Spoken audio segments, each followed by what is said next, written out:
Bom, para a gente começar então as temáticas, eu falei um pouquinho dos 3 pilares de sociedade, governo e empresa sob uma perspectiva de segurança da informação.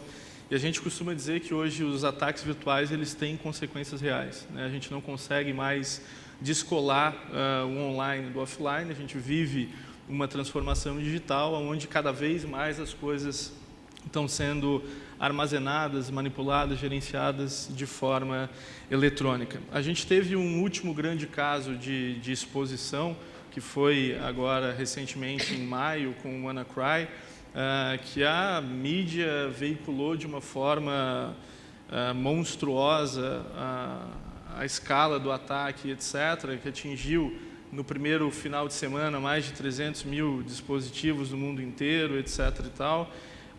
E aí se esquece muito rapidamente de alguns outros ataques que tiveram na história, como, por exemplo, no ano 2000, um vírus, vocês talvez recordam, um vírus chamado I Love You, contaminou mais de 45 milhões de equipamentos. Qual é a grande diferença? É que de 2000 para 2017, a quantidade de informações digitais é imensamente diferente. Hoje a gente tem uma quantidade muito grande de informações sendo armazenadas e manipuladas de forma eletrônica. O que chamou a atenção nesse ataque em específico, e hoje teve uma variação que afetou alguns países da Europa, afetou a Ucrânia, afetou a Rússia, um ransomware também.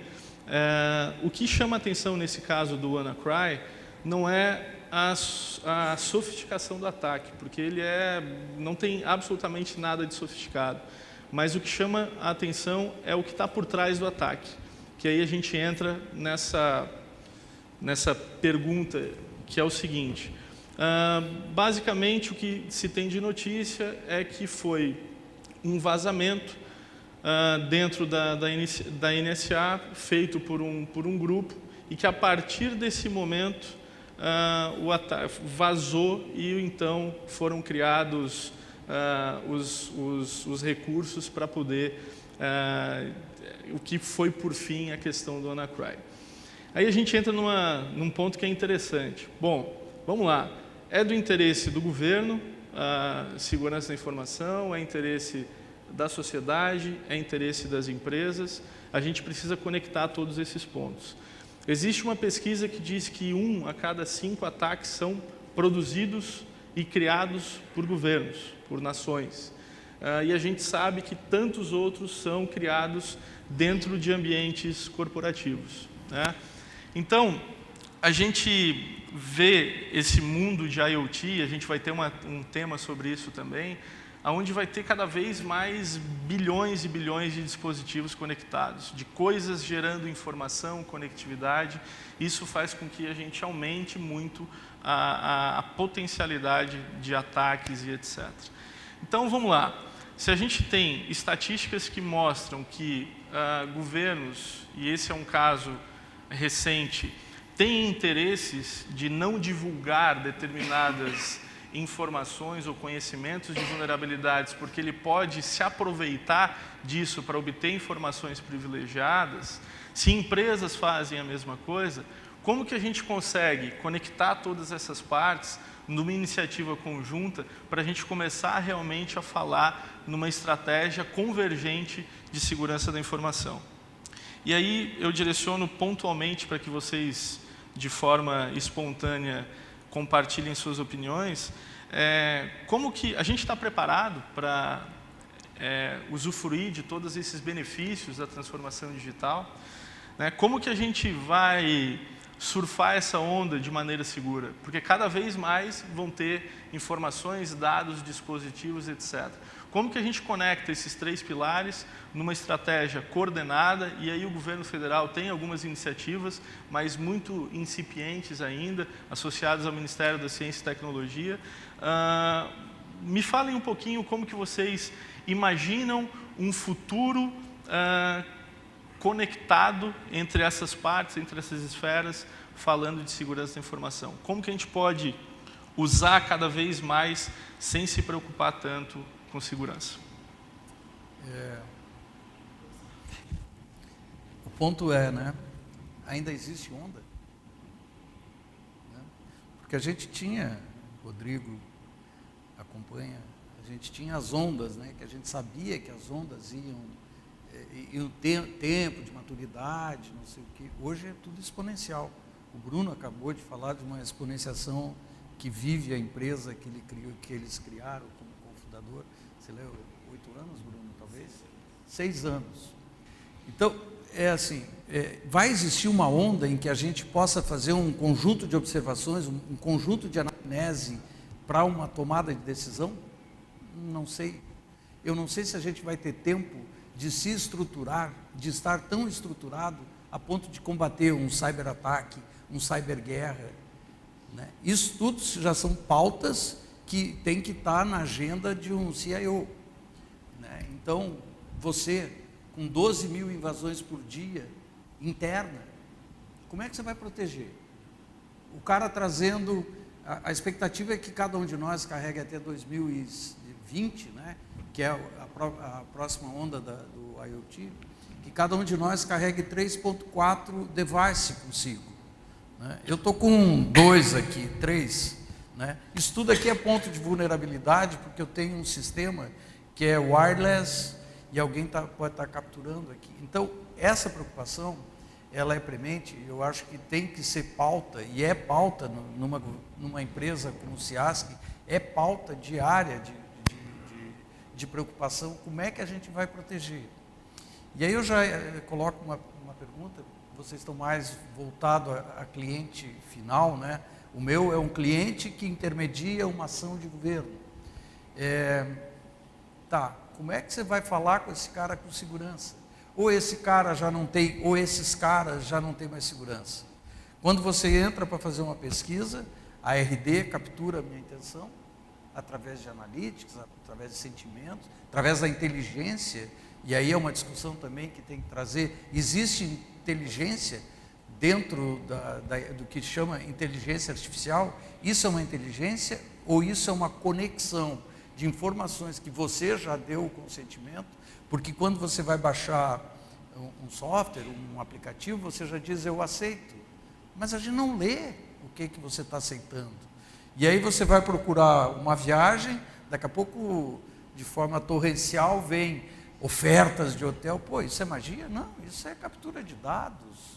Porque o que a gente tem, por exemplo, no governo do Estado, nós temos 2.4 petabytes de dados lá dentro do CIASC, porque a gente é o gestor ou o guardião dos dados do Estado.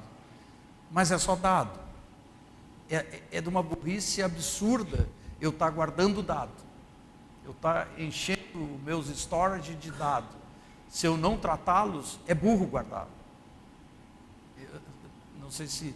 Agora, até que ponto eu posso liberar esses dados com a segurança de proteger um cidadão, de proteger a sua ficha de saúde, proteger a escola? Até que ponto eu posso liberar isso e ter a garantia de que esse dado não vai ser mal usado? Né? A gente tem, nessas questões, eu tenho visto muita mistura, e aí você está abordando muito bem isso, que é da segurança e da privacidade, né? Isso. Então a gente tem a abordagem do que é seguro e o que é privado, né? A privacidade a gente constantemente abre mão nesse mundo digital. Quando eu estou navegando no Google, eu estou abrindo mão da minha privacidade de pesquisa, né? Quando eu vou lá no Waze, né? Eu sou paulista, então não vivo sem o Waze, senão eu não chego nos lugares, né? Pelo trânsito, desviando tudo, eu estou abrindo mão da minha privacidade de localização. Esses dias, vocês devem ter visto, no UOL ensinava você descobrir onde você andou durante 2, 3 anos. Eu descobri que o Google sabe onde eu andei por 10 anos. É muita coisa, né?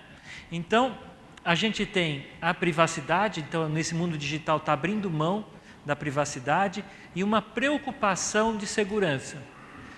Só que se você perguntar muitas vezes para os usuários, eles estão confundindo uma coisa com outra. Uma eu abri mão, evidentemente. Todos aqui, eu acredito que a maioria de nós aqui tem WhatsApp. Então, você abriu mão da privacidade do seu número de telefone para o Facebook. Quando você pesquisa no Google, né, viagem e tudo mais. Além disso, o que a gente está tendo agora? As invasões de dados que a gente não está acostumado. Você está preparado para que os seus dados financeiros estejam, né, circulando? Então, essa preocupação tem que ser uma preocupação de usuário, pressionando governos, pressionando empresas que esses dados não possam circular. Recentemente, um banco de investimento teve suas contas hackeadas. Qual que era a preocupação dele? Que os investidores, com alguns milhões de reais, tirassem o dinheiro da empresa dele, porque ele não é uma empresa segura. Então, veja, em alguns lugares nós já temos essas preocupações. Temos de aceitar essa preocupação para governo, né? Por exemplo, é muito comum a gente ouvir que os dados da Receita Federal vazaram, não é? A gente não deveria aceitar isso com tanta naturalidade, deveria prender as pessoas, né? Eu vejo a segurança nessas fases um pouco misturado com isso.